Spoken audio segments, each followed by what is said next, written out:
En nombre del Gobierno del Estado de Yucatán y la Secretaría de la Cultura y las Artes, les damos una más cordial bienvenida a nuestra primera conferencia de Historia del Arte de una serie de 5.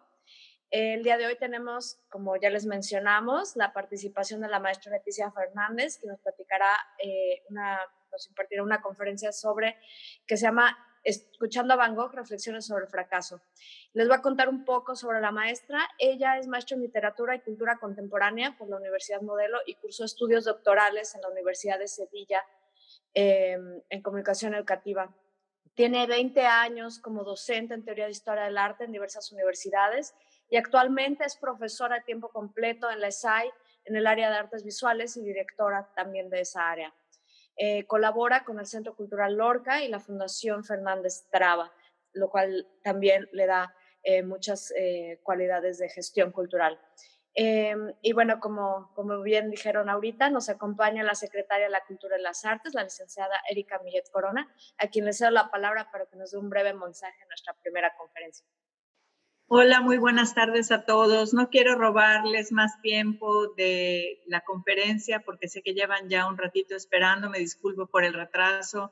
Leti, muchísimas gracias por aceptar y junto con Leti, pues saludo a todos los talleristas que nos estarán acompañando en posteriores ocasiones. Les agradecemos mucho su colaboración y esperamos de verdad que estas conferencias, esta serie de conferencias de historia del arte que se van a estar ofreciendo junto con otros talleres que estamos planeando o que se han planeado más bien desde la Dirección de Desarrollo Artístico con muchísimo cariño como parte de estos programas de profesionalización que vienen entre pues el paquete de oferta que estamos teniendo oportunidad de compartir con ustedes este año, pues espero que sea de mucho provecho, que sean muy bien recibidos y que juntos los disfrutemos y aprendamos muchísimo. Los talleristas con los que contamos son talleristas de primera línea, son talleristas en los que confiamos, en los que sabemos que podemos depositar la confianza en que estos talleres van a ser realmente de primer nivel y exitosos. Y pues nada más me queda que agradecerles su presencia, agradecerles el interés en el trabajo de la Secretaría de la Cultura y las Artes en esta propuesta, porque todos estos programas que se diseñan desde el gobierno para la difusión de la cultura, para la promoción del arte, pues no tendrían ningún éxito ni ningún sentido sin la participación de todos ustedes. Entonces, gracias por su participación porque es lo que realmente los hace valiosos y los hace trascendentes. Así que muchísimas gracias y a disfrutar juntos la conferencia. Muy buenas tardes. Muchas gracias, secretaria. Les comento aquí con nosotros, también se encuentra la directora de Desarrollo Artístico y Gestión Cultural, la maestra Ana Ceballos. Entonces, no sé, Ana, si quisieras contarnos algo al respecto. Pues gracias, Rosa. Muy buenas tardes a todos.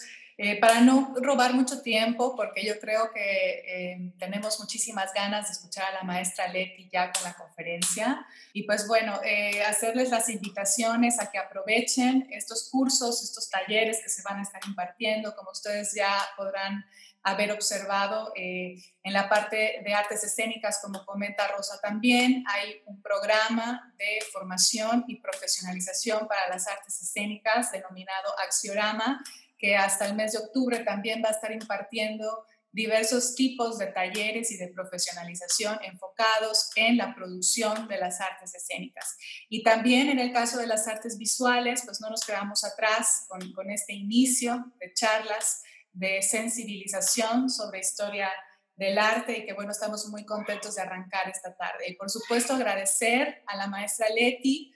Muchísimas gracias por haber aceptado estar en este viaje, Leti, con todos nosotros. Y bueno, ella cuenta ya con una experiencia de más de 20 años como historiadora del arte en diversas universidades y yo creo que esta charla va a ser sumamente interesante para todos nosotros y las que vienen. Pues también aprovecho a saludar a Enrique Sauri, que está aquí con nosotros también, es el director de Relaciones Públicas de la Secretaría de la Cultura y las Artes, colaborador nuestro del equipo, y también a la licenciada Lidia Nava, que es la jefa de proyectos especiales de la Dirección de Desarrollo Artístico y Gestión Cultural. Y bueno, comentarles que estamos abiertos a sus dudas, a sus comentarios, siempre con puertas abiertas a ustedes en la Secretaría de la Cultura. Y muchísimas gracias y disfruten la conferencia. Muchas gracias, Ana. Bueno, pues ya sin más preámbulos, le damos la palabra a la maestra Leti Fernández y pues que disfruten. Hola, ¿qué tal? Pues bienvenidos a esta primera conferencia que, como ya escucharon, se llama Escuchando a Van Gogh. Son reflexiones sobre en el fracaso en el arte, que es un tema que es que ahorita, como ven, les estoy proyectando un poquito la presentación. Es un tema que nos llama mucho la atención porque nos hace preguntas sobre cuál es el fin de ser artista, ¿no? O sea, es decir, con frecuencia pensamos en muchas profesiones como algo para tener éxito, ¿no? Pero en el arte, el éxito es algo tan circunstancial, básicamente, que es muy complejo comprender este tipo de flujos. Y el caso de paradigmático respecto al fracaso y al éxito después de muerto, como el estigma de los artistas en el arte, en las artes visuales, es Vincent Van Gogh, ¿no? Entonces, Van Gogh, obviamente, pueden leer mucho de su biografía en línea, hay un montón de películas, o sea, hasta para escoger. Entonces, no voy a detener tanto su biografía, sino simplemente en algunos elementos que son interesantes a futuro del trabajo de Vincent Van Gogh, ¿no?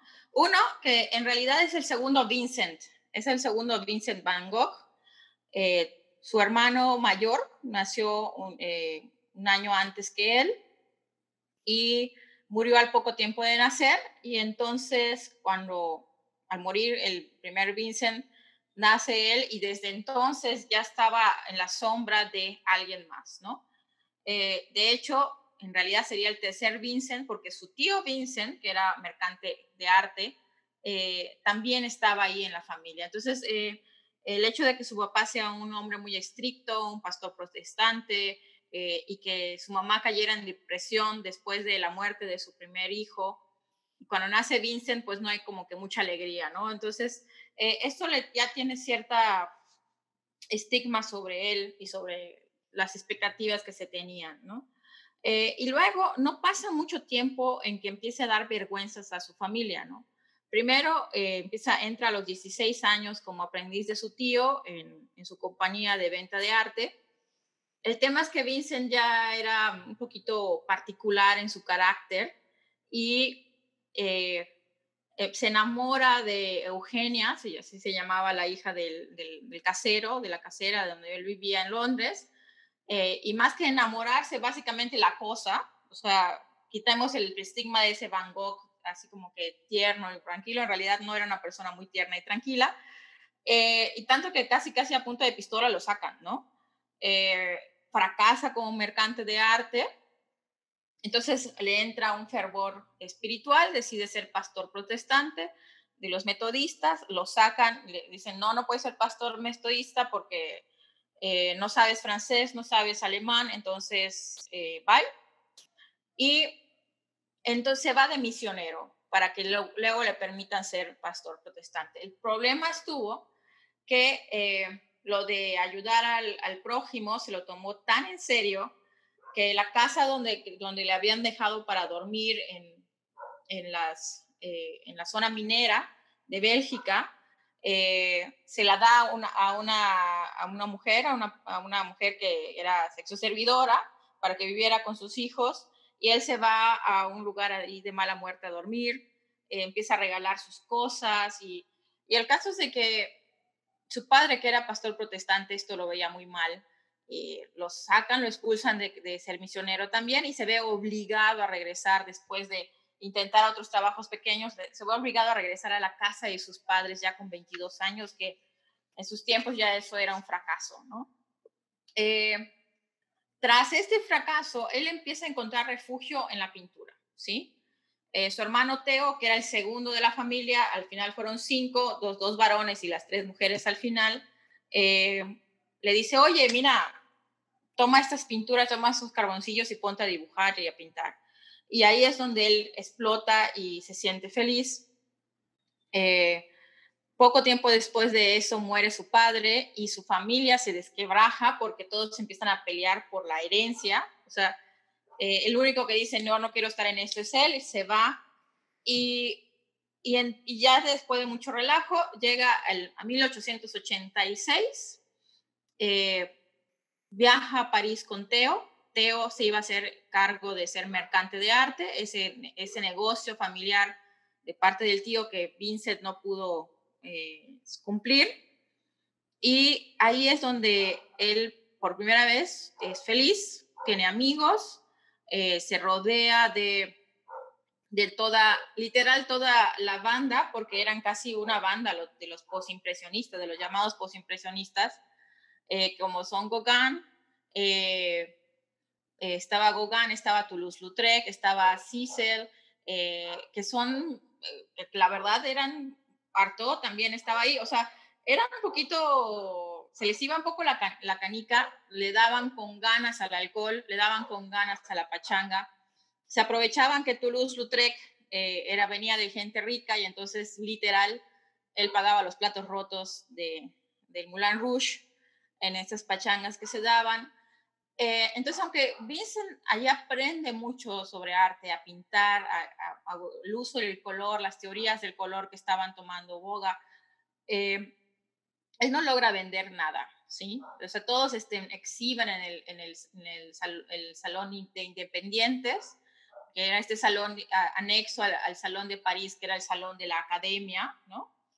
Y todos vendían, o sea, el arte en esta época de los impresionistas y posimpresionistas se estaba vendiendo mucho porque además era económico y era bonito, ¿no? O sea, era, a diferencia del romanticismo anterior, que es así como que para que te mueras del drama, y de lo que vendría después, que es algo muy abstracto y muy marcado por la Segunda Guerra Mundial, el impresionismo y posimpresionismo es un arte cute. Es un arte que no te confronta, que es un arte placentero, es decir, son paisajes, son días de fiesta, son gente bailando, son gente, sí, de fiesta, ¿no? Y es como un espacio donde nos podemos verter, ¿sí? Cuando alrededor todo se está cayendo, ¿no? Estamos en una Europa que está por explotar, acaba de terminar la guerra franco-prusiana, están sonando las guerras en Serbia, lo cual traería la Primera Guerra Mundial. Entonces, todo eso estaba ahí detrás y al igual que hoy día, nos refugiamos en Netflix, en todas estas plataformas sociales para no ver lo que está pasando alrededor, para no aislarnos por unos 20 minutos que dura una serie o los 10 minutos de un video en YouTube, no ver lo que está pasando. Y el impresionismo y posimpresionismo era ese tipo de arte, un refugio para no enterarte de que estaba todo mal en el mundo en ese instante. Esto pareciera que uno dice, bueno, Vincent es feliz en París, ¿ya la hizo? Pues no, porque precisamente por estar en París y de ser muy productivo, tenemos un grave silencio en su biografía. Vincent escribía todos los días, escribía más de una vez al día, y en París él guarda silencio porque no tiene la necesidad de escribir cartas. No escribe a su madre, no escribe obviamente a sus hermanas, no tiene amigos fuera de París, todos sus amigos están en París, entonces no sabemos nada de él, excepto lo que cuentan los demás. Y cuentan muy poco. Solo sabemos de las veces en que en las fiestas tenía un mal borracho Vincent y Lautrec pagaba el ajenjo que se tomaban, ¿no? Entonces llegó un punto que era tan fuerte el consumo de alcohol y de fiestas para Vincent, que nunca había tenido eso, o sea, siempre había sido una persona bastante autoconcentrada y modesta, lo hacen tener una crisis que para 1888 él ve necesario irse de París a la pequeña villa de Arles para fundar una colonia de artistas, ¿no? Y es ahí donde está la carta que les venía yo a presentar hoy, que es una carta, o sea, uno puede leer todas las cartas de Vincent, se pueden conseguir incluso en libros digitales, es bastante accesible las cartas de Vincent. Esta carta en particular habla de una reflexión precisamente sobre de dónde viene él como artista y cuál es su lugar en el mundo del arte y si tiene un lugar en el arte. Entonces, estamos en Arles, en 1888, es una pequeña ciudad cercana a una entrada de mar y de un río, y entonces ahí él empieza a encontrar paz, empieza a encontrar el azul cobalto y el famoso amarillo de los girasoles de Van Gogh, ¿no? Entonces, noviembre de 1888, le dice Van Gogh a su hermano: querido Theo, Gauguin y yo estuvimos ayer en Montpellier para ver el museo y sobre todo la sala Bryas. Aquí hay un error.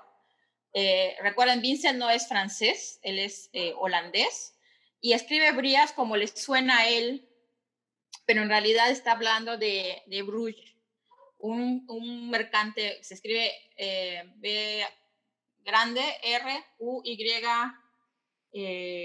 A S, ¿sí? Bruegel, Alfred Bruegel es un mercante de arte, un mecenas de artistas, mecenas sobre todo de románticos y de realistas franceses, ¿no? Entonces, Bruegel dona toda su colección poco antes de morir al Museo de Fabre en Montpellier para que todo el mundo tenga acceso a la colección, ¿no? Un poquito como el Thyssen de hoy día, ¿no? Te lo dono, pero todavía es mío. A la fecha todavía aparecen, si uno consulta la página del Museo de Fè, aparecen como préstamos al museo todas estas obras, ¿no? Ahí, dice Vincent, hay muchos retratos de Bryas, si lo voy a seguir leyendo como él lo ponía, de Bryas por Delacroix, por Ricard, por Cuvier, por Cannavale, por Couture, por Verdier, por Tasaré y por otros. Además, hay hermosos cuadros de Delacroix, lo vuelvo a repetir, otra vez dice de Cuvier, del Giotto, de Paul Porter, de Botticelli y de Teodoro Rousseau. Algunos lingüistas han dicho precisamente que en la manera de escribir uno puede notar que Vincent tenía algunas ciertas manías, porque incluso lo podemos leer con ese ritmo de alguien que tiene algún tipo de manía tipo, no sé, obsesiva, ¿no? Sin embargo, también es muy racional. Luego avanza un poco más la carta y habla de Musset, de un poema de Musset. Musset, pues sí, un poeta francés, no me quiero alargar mucho con la vida de Alfred Musset, romántico también, y habla de cómo el ver el retrato que le hizo Delacroix le recuerda la poesía de Musset, donde dice, y esto es importante para entender esa búsqueda de Vincent, dice, donde quiera he tocado la tierra, en el camino vino a sentarse un desdichado vestido de negro que se me asemejaba como un hermano. Entonces, en realidad el poema no era así, es ligeramente diferente, pero la manera en que se lo recuerda Vincent es mucho más como se sentaba junto a mí un hermano, mientras que alguien que pasaba por ahí me miraba como un hermano, como diría Musset. Entonces hay mucha más cercanía en cómo lo recuerda Delacroix que Vincent. Estos son cuadros que están en el Museo de Fè, que ustedes ven aquí en su pantalla, ¿sí? Este de acá es de Cuvier, del realista, y este es de Delacroix, el romántico. Y a pesar de que fueron hechos el mismo año, la técnica es absolutamente opuesta, ¿sí? La técnica romántica donde la luz parece que emana del personaje, que es esos colores con demasiado barniz para que se vean más sí, como opacos y con ocres, está sentado, con el clásico anillo, ojos de anillos, el sello de la familia que ha pasado por generaciones, tiene que ver, pero es un hombre más taciturno, mientras el hombre más recio, parado, igual mostrando el anillo aquí abajo, que presenta Courbet, que es el realista, ¿no? Otro tipo de tonalidades y de manejo de la técnica, o sea, de la composición y el color, ¿no? Ambos están ahí y ambos los vio Vincent. Quiero nada más que noten que Bruy era pelirrojo y de barba, ¿ok? Es importante. Dice, esto te hará el mismo efecto, estoy seguro. O sea, Vincent le haciéndole a su hermano. Te rogaría encarnecidamente que fueras a ver en esa librería en donde se venden litografías de artistas antiguos y modernos, a ver si puedes conseguir sin gastos considerables litografías sacadas de Delacroix, el tazo en la cárcel de locos, ya que me pareció que hay un cierto aire de familia entre ambos, ¿no? Ojo, Theo está manteniendo a Vincent desde hace 2 años y lo sigue manteniendo hasta la fecha, ¿no? Y este es el cuadro de Tasso en la cárcel de locos de Delacroix. Tasso es este poeta italiano, también de pelirrojo, o por lo menos pintado como pelirrojo por Delacroix, o cobrizo, que si bien era un genio, con el tiempo empieza a perder la razón. Tasso se da cuenta que está perdiendo la razón y pide que lo internen en un manicomio porque sabe que está perdiendo la razón. Entonces, quiero que noten estos paralelismos también con la misma vida de Vincent y cómo le llamaba la atención todo aquello que le pudiera servir de espejo a él mismo. Courbet, magnífico.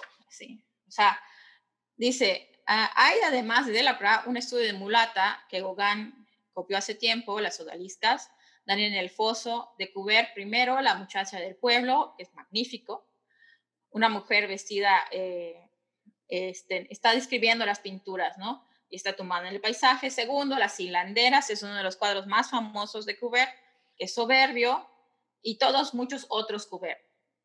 Courbet, básicamente su mecenas era Bryas o Bruy, y por eso tantos están ahí. Hay un cuadro muy famoso de Courbet que se llama Buenos días, señor Courbet, que lo pueden ustedes ver en el Museo de l'Orsay, que precisamente muestra el encuentro del mecenas con su apadrinado, ¿no? Y le dice, esto es interesante, le dice Vincent a Theo, en fin, tú debes de saber que esta colección existe. Bien conocerás a personas que la han visto y por consiguiente estarás en condiciones de hablar. Entonces, ¿qué ocurre acá? En realidad, Theo era un vendedor bastante mediocre. De hecho, vendía muy pocas obras. O sea, la mayoría de los mercantes que estaban vendiendo obra de impresionistas y postimpresionistas vendían un montón. Pero por alguna razón, a pesar de que Theo estaba en contacto directo con todos ellos, no lograba vender nada, ¿sí? Entonces, pone Vincent sobre un pedestal a su hermano diciendo, tú lo debes de saber, pero Theo no sabe realmente de estas cosas, ¿no? Pero bueno, nos muestra cómo lo tiene en alta estima. Estos son algunos de los cuadros que están que son los que vio Vincent. Aquí está el que describe precisamente de las mujeres que están allí. Este es el retrato de la mulata de Delacroix, que cuando era joven viaja a África y ahí tiene sus aventuras, y entonces cuando regresa a Francia trae todo el gusto por lo africano y por el Sahara y ese norte africano. Y este es lo que haría después Gauguin. El dibujo original obviamente no lo tenemos, la copia original de Gauguin no la tenemos porque Gauguin cuando viaja al Pacífico básicamente destruye muchas cosas o las tira. No era un hombre muy bueno para mantener sus cuadros. De hecho, su esposa era la encargada de hacer eso. Ya en las Antillas él empieza a pintar y vemos la obsesión hasta por Gauguin de este color cobrizo que le llamaba tanto la atención en sus cuadros, ¿no? Y estas son las de Courbet, que muestra que le encantaban a Vincent. Y de nuevo, una de las cosas que más le llama la atención a Vincent de Courbet es que también Courbet como artista, era un artista obsesionado con su autorretrato.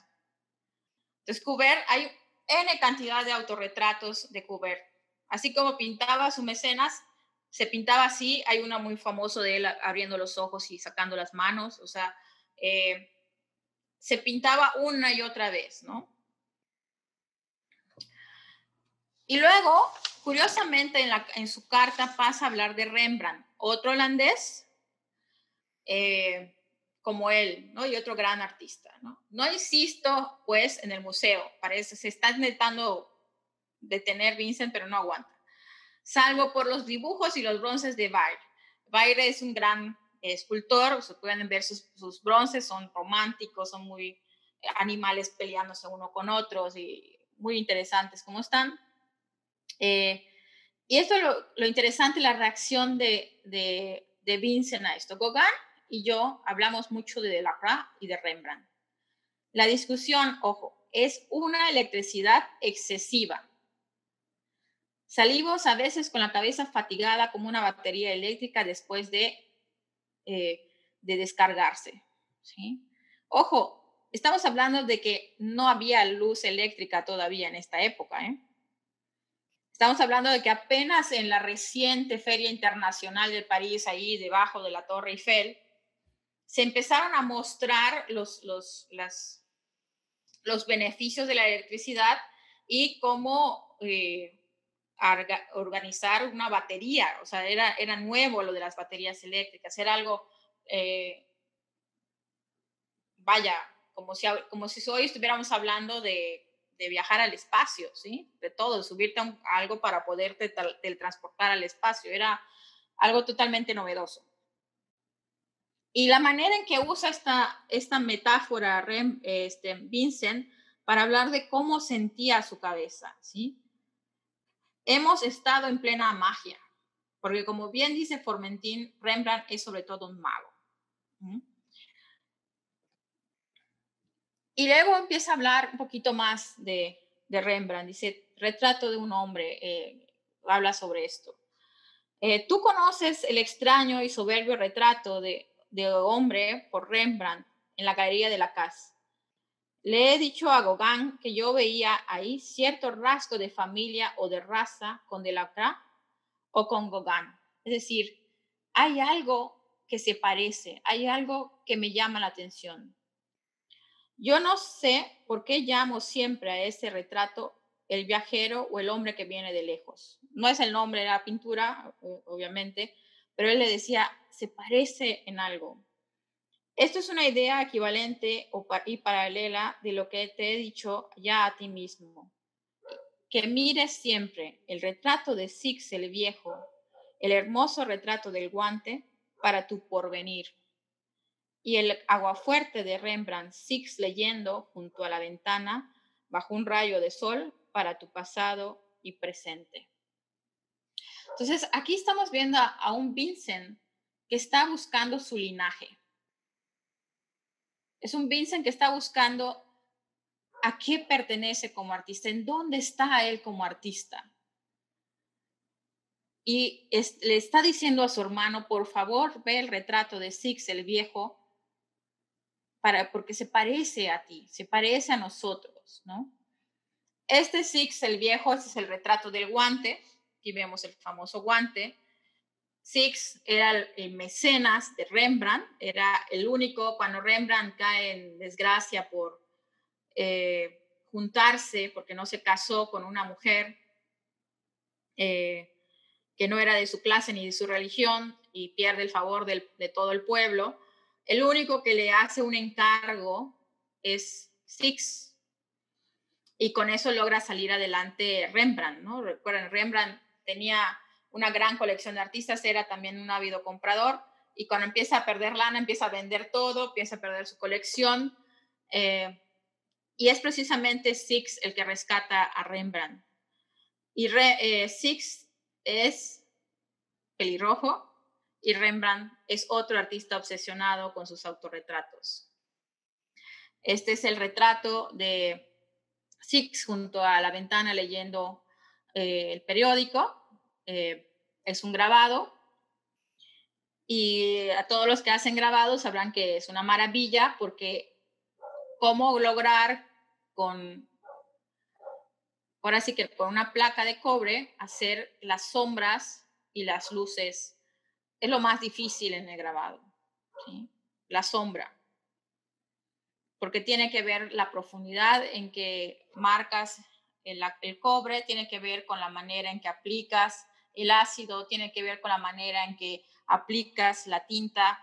Es una técnica soberbia la de Rembrandt para poder hacer este tipo de estampas, ¿no? Como si fuera un dibujo, cuando en realidad el grabado es mucho más complejo de hacer. Estos son los autorretratos de Rembrandt. De nuevo, pelirrojo, un artista prodigio y muy obsesivo con su rostro. Hizo muchísimos autorretratos. Y le dice, ya ves cómo estamos. Gauguin me decía esta mañana, cuando le preguntaba cómo estaba, que se sentía volver a su naturaleza antigua. Lo que me ha causado mucho placer. El invierno pasado, cuando llegué aquí con fatiga y casi desvanecido cerebralmente, antes de poder comenzar a recuperarme, sufrí también un poco interiormente. Entonces, son de los pocos pasajes y de las pocas cartas donde Van Gogh habla de cómo se siente él. Es algo muy personal, o sea, en cierta manera nos estamos metiendo en la vida privada de alguien. Estas cartas no son para que todos las lean. Esta carta es un ejercicio íntimo de un hermano que le escribe a su otro hermano. Y le está diciendo, o sea, vine acá hecho polvo, destrozado. Y el ver que Gauguin y yo, que regresamos a este punto, es como volverse a encontrar y decir, ok, esto es, o sea, sí tengo un lugar en el mundo, sí soy artista. Y es tanto que la inspira que Van Gogh no hace copias o versiones, y es la única versión de una obra alterna a la de él, esta de La Piedad de Delacroix, también de 1888. Entonces, Vincent se está inscribiendo en un linaje artístico, agotado por el fracaso, el no poder vender ni una obra, que es la única obra que vende se la compra literalmente una amiga, por pena básicamente, porque realmente la regaló, el seguir siendo mantenido, el no tener nada, ¿no? El volver a ver a Delacroix, a Courbet, a Rembrandt, lo hace como decir, ok, he encontrado de dónde soy, ¿no? Y al final, con eso termina la carta, le dice, ¿cómo desearía que un día vieras este museo de Montpellier? Hay muchas cosas bellas. Y ojo, remata diciendo, dile esto a Degas, que Gauguin y yo estuvimos viendo el retrato de Bryas por Delacroix en Montpellier, porque es preciso creer firmemente que lo que es. Y el retrato de Bryas por Delacroix se nos parece a ti y a mí como un hermano nuevo, recordando el poema de Musset. Entonces, Degas, él despreciaba a los postimpresionistas. Los impresionistas eran muy tranquilos, eran hombres de familia. Monet era hombre de familia, Gauguin, bueno, no era hombre de familia, pero era así serio, Cassatt era muy seria. Todos eran así como que muy normales, muy caseros para el gusto de los postimpresionistas, que eran unos locos, ¿sí? Y le dice desesperado Vincent a su hermano, dile eso a Degas, o sea, yo sí existo como artista. Pertenezco a un linaje. Así como Courbet y Bryas eran un linaje, eran como tú y como yo, y así como Rembrandt eran con Six, éramos como tú y como yo. Vincent y Theo son la nueva dupla de los grandes artistas, son la nueva dupla que va a hacer historia en el arte, ¿no? Pero obviamente el éxito no tiene código postal, no se traslada el éxito a Arles. Y en la Navidad de 1888, Vincent empieza a tener una caída, otra vez mental, o sea, poco después de la carta. Él empieza a pintar con muchísima más obsesión, teniendo hasta 6, 7 lienzos al mismo tiempo en activo, terminando de 5 a 6 cuadros por semana, y empieza a ver esta obsesión, y cada vez se hacen más y más densos sus cuadros, cada vez se hacen más y más cargados sus cuadros. Este es la Casa María de Arles, donde él viviría un tiempo ahí, con Gauguin. Ahí pinta este famoso cuadro de los girasoles, que sería el único cuadro que conservaría su cuñada, es porque un año después, 6 meses después de que muere Vincent, muere Theo también, y la cuñada hereda todos los 900 cuadros de Vincent.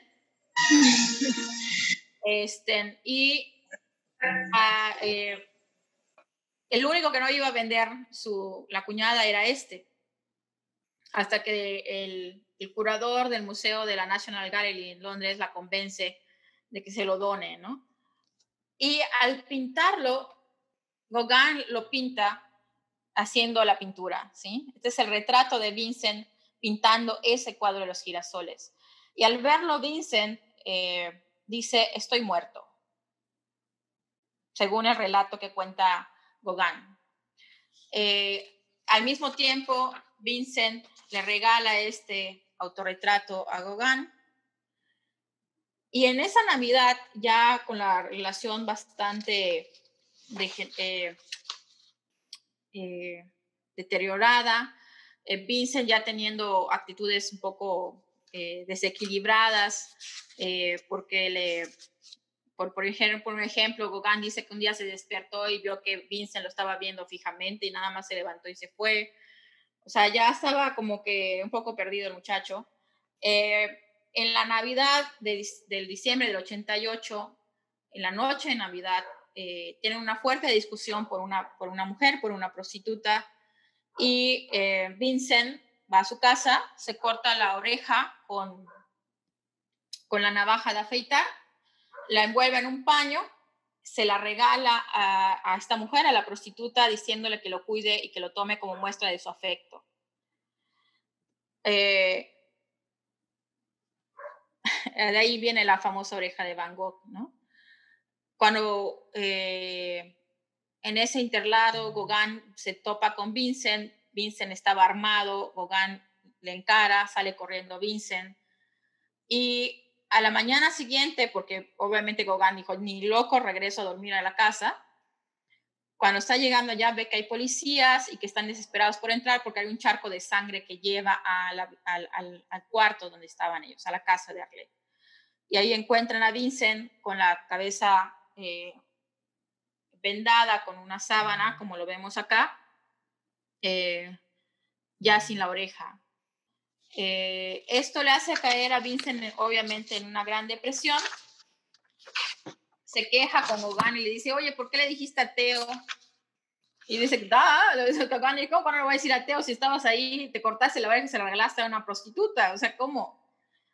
El caso es de que termina metiéndose en un sanatorio como lo haría en su momento Teseo, perdón. Tasso. Y para ya no hacer muy larga, ahora sí que la historia, en 1890, después de salir de Saint-Rémy, del sanatorio de Saint-Rémy, en este campo de trigo con cuervos, Vincent se dispara al cuerpo, se dispara al estómago intentando dispararse al corazón, falla, hasta en eso fracasa, en su suicidio. Tarda 2 días en morir y muere en los brazos de su hermano Theo. Ante lo que ocurrió, sus amigos, Cecil, el mismo Gauguin y Toulouse-Lautrec fueron los que empezaron la tradición de despedirlo poniéndole girasoles en su tumba, ¿no? Entonces, esto nos hace, obviamente, plantearnos algunas cosas. Básicamente, para Vincent, esto es como si un mal chiste lo hubiera alcanzado, ¿sí? Él, como artista que vende, es un fracaso. ¿Sí? Nunca vendió en vida, nunca ya no se desarrolló más allá, pero él, si lo vemos desde otro lado, fue tremendamente exitoso, porque logró usar el arte o expresar en el arte algo que lo hizo feliz en su momento, ¿no? Esta es una de las pocas fotos que tenemos de él. Este de aquí es Vincent, este es Gauguin, por ejemplo, este es Vincent. Y lo vemos como era, como sus amigos tomando. Y, en fin, nada más como para terminar, el otro día y abrir las preguntas, ¿no? Oía alguna reflexión que decía que las mejores cualidades se pueden cultivar en el éxito, tanto en el éxito como en el fracaso, ¿no? Y creo que eso podría resumir mucho la vida de Vincent. A pesar de no vender en vida ninguno de sus cuadros, ahorita sus cuadros valen millones. Y a pesar de no tener éxito en su momento, él desarrolló las cualidades artísticas más allá de lo que nosotros podemos pensar. Y sí, nos tomó tiempo, les tomó el trabajo de su cuñada, que resultó ser muy buena mercante de arte. Ella fue la que hizo hype publicando precisamente estas cartas en los periódicos, y a partir de eso empezó el boom de la venta de las obras de Vincent Van Gogh, ¿no? Entonces sí, yo creo que Vincent tuvo éxito en muchos sentidos en el fracaso, en una vida de un fracasado, ¿no? O sea, según unos ojos es un fracasado, pero según otros tuvo gran éxito, y por eso sí concluyo diciendo, como lo que leí en ese libro, que las mejores cualidades se pueden cultivar tanto en el éxito como el fracaso, y Van Gogh es un ejemplo de ello. Pues bueno, estoy a la espera de algún comentario o de alguna pregunta. Esta es mi exposición sobre Vincent y mi opinión sobre él. ¿Alguien gusta hacer alguna pregunta? Bueno, por ejemplo, yo tengo una duda y siempre lo he pensado con respecto en particular a Vincent Van Gogh, ¿no? ¿Qué tanto es que era un fracaso o que es la autopercepción del fracaso, ¿no? Porque como artista, digamos, él estaba muy seguro de lo que hacía.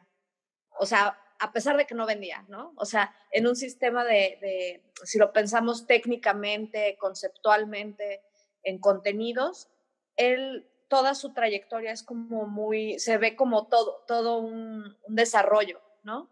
Sí. Y que va constante y hacia dónde va y va avanzando hasta que muere.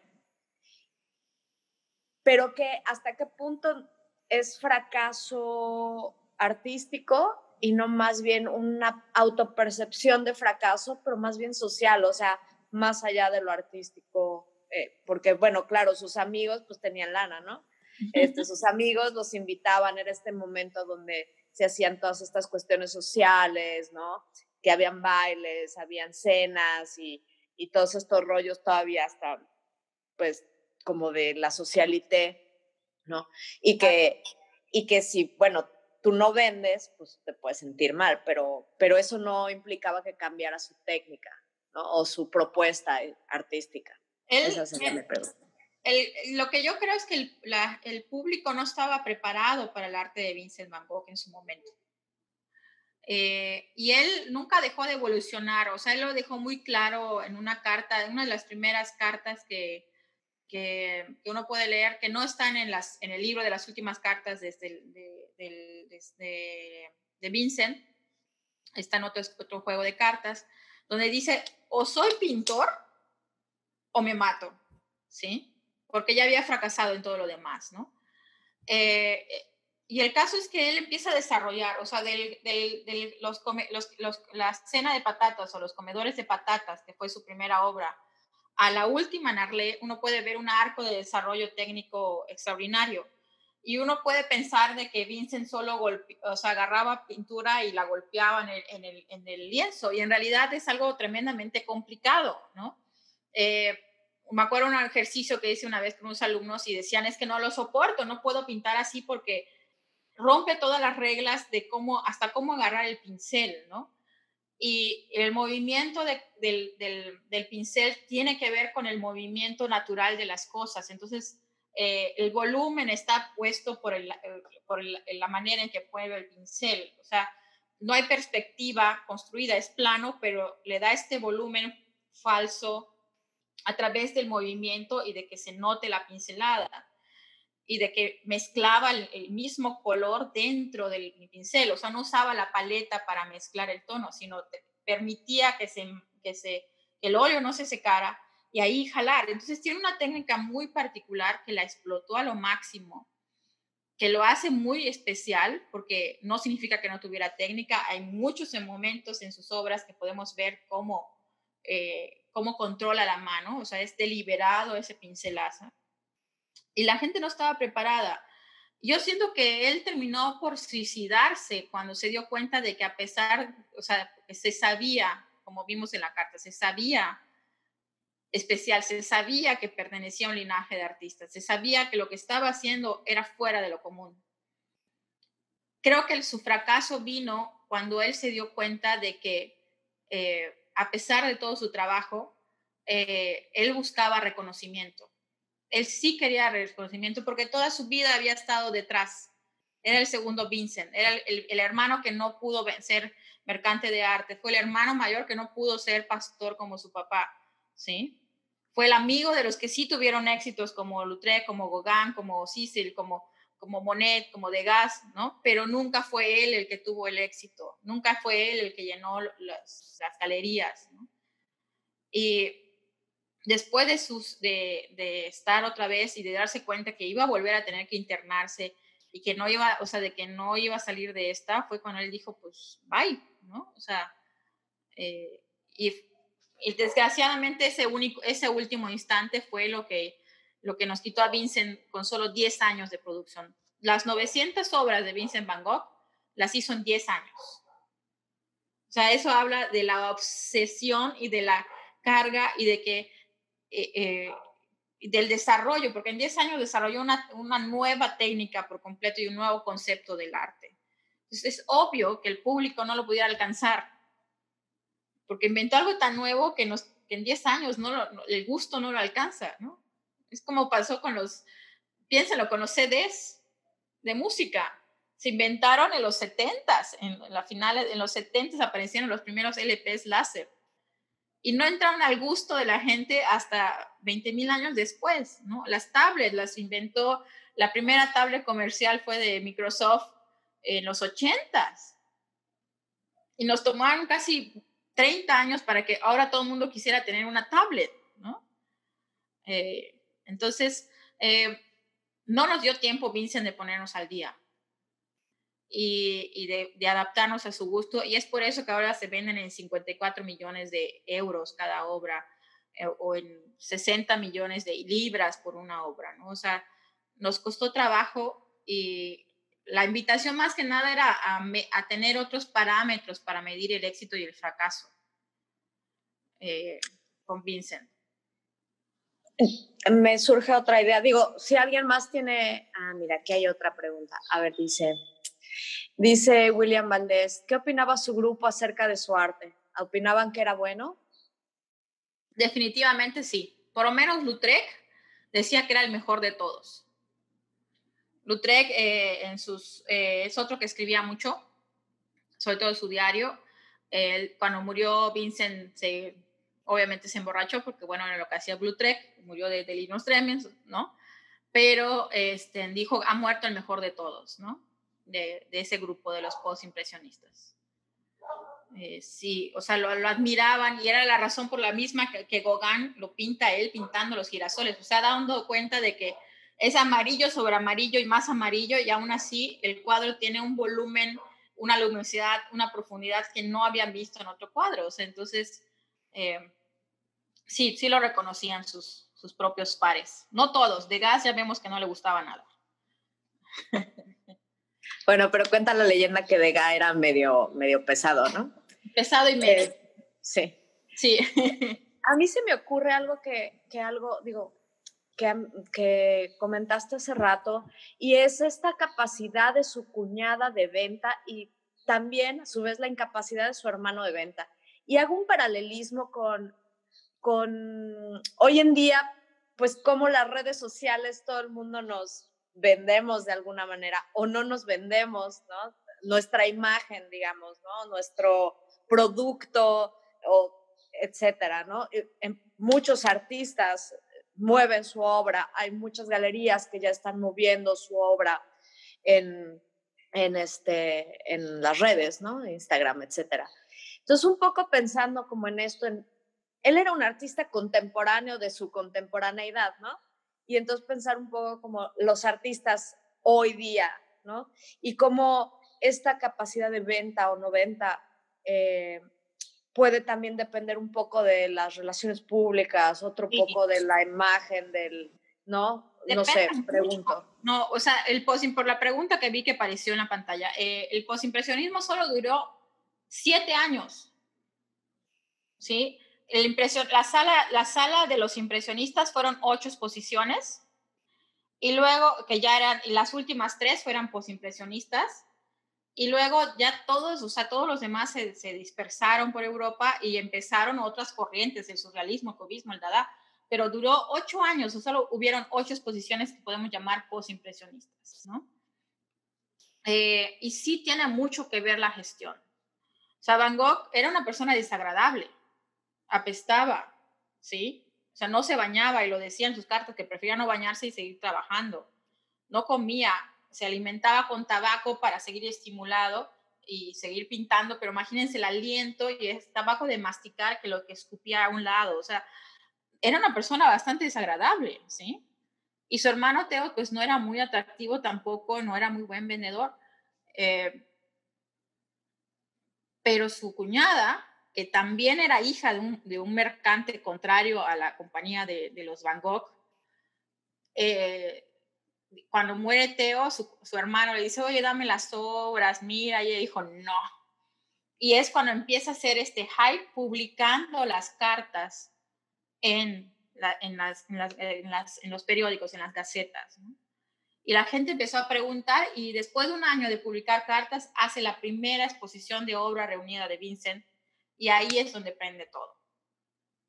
Ya para la muerte de la cuñada de Vincent, había tal hype por las obras que literal el curador de la National Gallery va a rogarle que se la dé y le dice, va a quedarse ahí cuidada, es un lugar privilegiado, nadie la va a tocar, no la vamos a vender, lo vamos a respetar, no lo vamos a tratar de loco, es un gran artista, y es cuando ella cede dar los girasoles, ¿no? Pero hay demasiado en el mundo del arte y todo el arte es contemporáneo. Todo el arte siempre es contemporáneo, todas las expresiones artísticas siempre responden a una contemporaneidad, ¿sí? A la vida del artista, ¿sí? Ahorita no podemos ser Vincent de nuevo, pero todos los artistas de hoy son Vincent de nuevo, en el sentido de que están respondiendo a su entorno y a su vida contemporánea, ¿sí? O sea, a mí me da un poquito, o sea, siempre se lo comento, había varios de mis alumnos acá, que espérense, ustedes pertenecen ya a un linaje de artistas. El encontrar tu linaje te hace decir, yo voy por acá, no estoy solo, hay un pasado, pero también sé que estoy dejando hacia alguien más. Entonces, el arte, la venta del arte es algo circunstancial y que al final, por lo menos para las artes visuales, no son el fin último del artista. Sí hay muchos artistas que lo que quieren es vender. Y yo lo entiendo porque uno tiene que comer, ¿sí? O sea, al final, pues, ¿por qué haces esto? Porque tengo que comer, o sea, tengo que vender obra, ¿no? Qué bonito vivir de eso, vivir de tu trabajo, de lo que te gusta hacer, pero no siempre se puede. Y ahí es donde entran los gestores, los galeristas, los mercantes, las exposiciones para vender, pero no es un sinónimo de éxito la venta. Por poner una anécdota, había un músico de la misma generación de Beethoven, que era más exitoso que Beethoven en su momento, que ahorita no nos acordamos de él. Sí, un italiano, no nos acordamos de él. Pero, ¿cómo nos acordamos ahora? ¿Pueden nombrar una obra si fuera el caso de Vincent? Inspiró muchas obras dice David Martínez, la corriente postimpresionista, ¿qué periodo abarca? Su trabajo fue inspiración para otros artistas famosos. ¿Pueden nombrar una obra si fuera el caso? ¿De quién? De Vincent, sí. Varias. Bueno, ahorita mostré algunas que me encantan, ¿no? Pero de mis favoritas de Vincent está precisamente sus nocturnos, ¿no? Sus diferentes noches estrelladas. Son maravillosas de Vincent. Y no todas tienen nombre, es lo que pasa con las de Vincent. No, él no ponía nombre a las obras, los nombres luego le llegaron, porque él solo pintaba. Sabemos cuáles eran artistas que se hayan inspirado en Vincent. Mucho de la misma generación de artistas se inspiraron en él.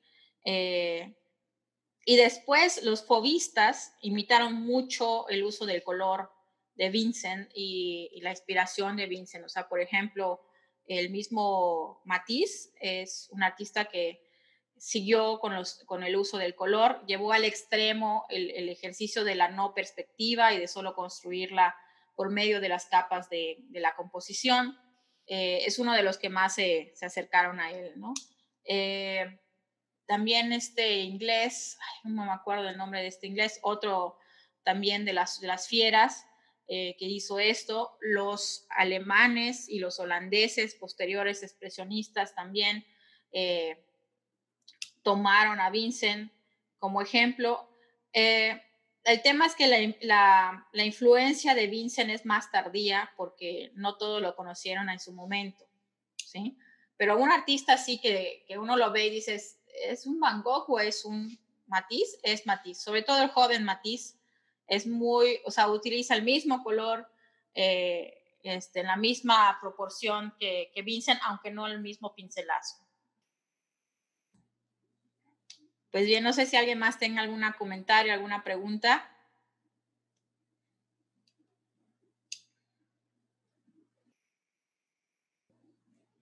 Dice Daniel, ¿será que reconocemos a Vincent más que a otros artistas porque precisamente no fue reconocido como pensamos que merecía? Sí, es muy fácil sentir es muy entrañable Vincent. O sea, siempre nos gusta defender al más débil, ¿no? Y mucho de su éxito posterior es porque se vendió la fachada de que nadie lo supo comprender, ¿no? Y ahorita todo el mundo, ¿no? O sea, que todo el mundo aplaude a Anna Bosch, que fue la única mujer que le compró una obra, ¿no? En su momento, la única, la que reconoció el trabajo de Vincent con la del viñedo. El viñedo, no me acuerdo cómo se nombra ahorita la obra, pero es un viñedo. Que Anna Bosch, que era esposa de otro artista también, se lo compró, ¿no? Y sí, es muy entrañable, nos acercamos a él precisamente porque es entrañable. Si yo decir algo personal, la pintura en sí, sin Vincent, vaya, la pintura en sí no es de las más, las que a mí me gusten personalmente, pero el gusto no tiene nada que ver con la crítica de arte. O sea, que me guste o no me guste es totalmente irrelevante, ¿no? Porque si entonces tendríamos millones de parámetros para decir si algo es bueno o es malo. ¿sí?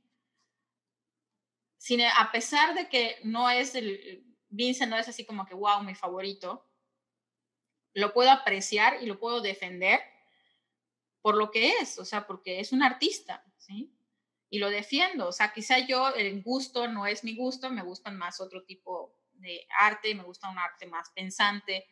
Del periodo, por ejemplo, me gusta más Magritte, es como que más mi héroe, es así como que Magritte me encanta, que no tiene nada que ver con Vincent, pero yo puedo defender y apreciar y valorar a Vincent por todos los avances y por todo lo que hizo por el arte y la historia del arte y lo que nos empujó a pensar, lo que obligó al público a decir, lo entiendo, pero no lo comprendo. No comprendo la pintura de Vincent porque no la comprendo, pero la entiendo, ¿sí? Como dice un amigo mío, un gran maestro igual de la ESAI, dice, si te pongo una canción en francés o en portugués, o sea, una samba brasileña y estás bailando y ¿entiendes una palabra? Nada, pero la entiendes, ¿sí? Entiendes la música, bailas la música, ¿sí? La sientes. Y lo mismo pasa con Vincent. Eso fue uno de sus aportes. No comprendo el arte de Vincent, pero lo entiendo, ¿sí? Entonces, eso es como que muy inspirador, ¿no? Es parte de su gran valor. Y también tiene que ver con el hype. Se ha usado de moneda de cambio en las guerras. O sea, ahorita el narcotráfico roba las obras de Vincent, porque cuando atrapan a un narcotraficante dicen, si te digo dónde se encuentra, me mochas años de condena, y entonces es una moneda de cambio, ¿sí? Está totalmente documentado esto, que en el mercado del arte se compran las obras de Vincent para tenerlas secuestradas en caso de que se necesite salir rápido de la cárcel, ¿no? ¿Tendría impacto en la actualidad, dices, Daniel? Yo creo que sí, yo creo que sí, porque hay un gran avance en su temática y en su técnica, ¿no? O sea, es decir, es muy individual y muy particular en muchos sentidos para lo que se ve, que no hay otro como, ¿sí? En su momento no había otro como. Pero el gusto del arte es muy circular, ¿no? ¿Sabes?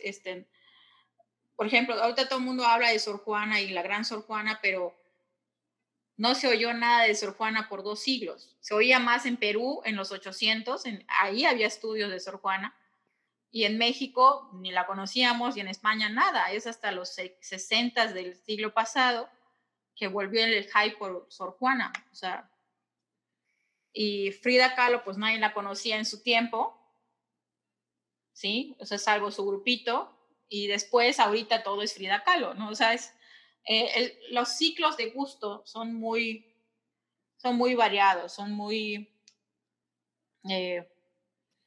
pues sí, tienen que ver con el gusto. Y el gusto, pues, ahora sí que se rompen géneros, ¿no? Eso.